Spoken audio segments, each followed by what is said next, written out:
Hi YouTube, and welcome back to my channel.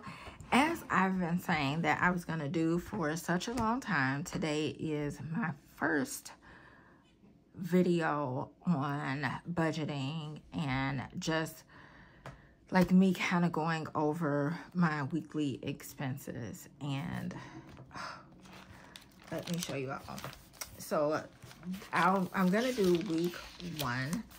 I was supposed to do it, but I didn't. So what you'll see right here with week one is you'll see me double in on some dates. So the last week in February kind of went over. So like on Friday when it was March 1st, that's why I just added it on here. And then March 2nd was on Saturday, March 3rd was on Sunday. So I just I combined those together. If you see a slash through it, so this goes from the 4th through the 10th, and added in the 3 days that started the month off. Just for purposes of being accurate when I do my monthly closeout. Keep in mind, I am new at this. I have never been consistent with it. So I feel like each time I do it, I feel like I'm a new person learning it all over again. But expense tracking is rather easy. I feel like it's something that I would encourage you all to do, even if you don't do a whole budget, which budgeting is helpful and good. But if you don't and you haven't gotten there yet and it's something that you're working on, expense tracking is important. Because expense tracking is going to show you where your money is going. I do have everything like color-coded. The areas that I hone in and look at is groceries, gas, my kids, personal, eating out, household, miscellaneous. And now I do prescriptions, co-pays, and self-care. Because those are things that are important to me and I also spend money on. So on the 4th, everything in yellow is eating out. So as you can see, on the 4th, with eating out, I've done a lot of it. So on Monday, I had Wendy's for lunch. I remember that day perfectly because I didn't eat breakfast. So I had Wendy's for lunch that I took with me to work. And then I ordered with my coworkers for dinner. Tuesday, I did not spend it. So after Monday, that totaled out to $29. I didn't spend anything on Tuesday. When we go to Wednesday, I didn't spend anything on Wednesday. And Thursday, I spent $11 on Subway, and at Target, $96 in groceries and $60 on my kids, which totaled out for Thursday to be $167. On Friday, $13 was spent in Jimmy John's, and that was $13. And then Saturday, $33 was for an Amazon gift from my friend. That was $33, the only thing I spent that day. And then Sunday, I have Chipotle that I got for $10 and GTO for $15. And that totaled out to be $25. So out of the whole 7 days, Thursday was my highest at $167. And I'm not too sad about that because a good amount of it, $96, was in groceries and $60 for my kids. It is concerning when I see this much yellow because that means that I ate out quite a bit. As far as prescription, it was only $28, no co-pays for anything, no money on self-care.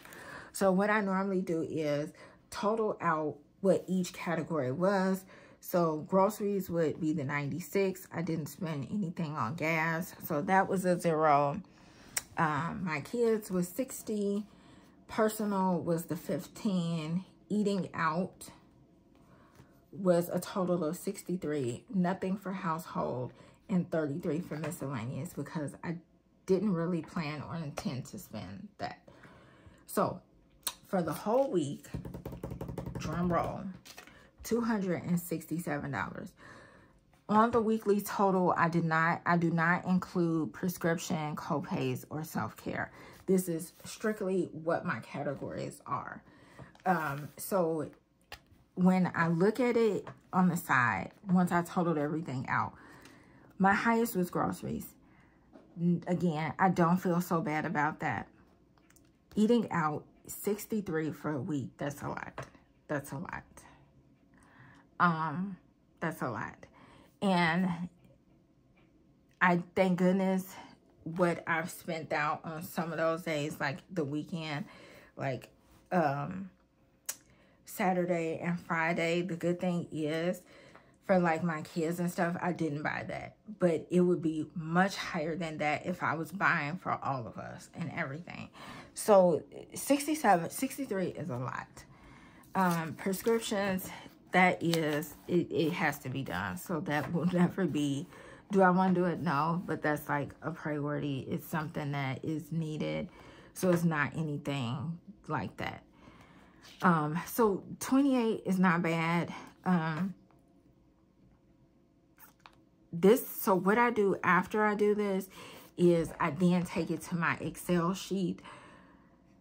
I don't know if you guys want to see that, because I know this is not really like a budget finance channel, so that might not be that enthusiastic for you to see.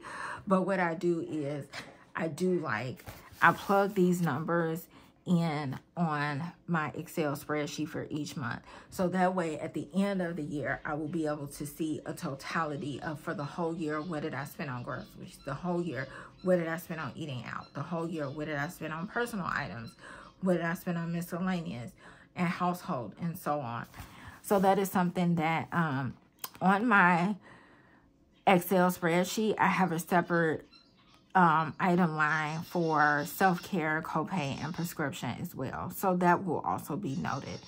So for week 1, it was $267 with $28 on the side for a prescription. Not the best.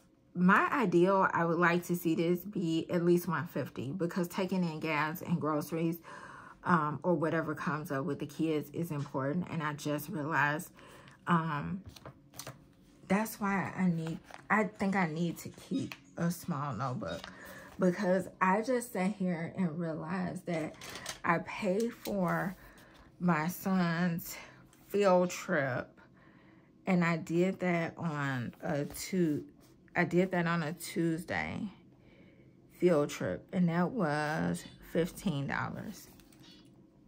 He went on a field trip on Friday, and I paid for it on a Tuesday.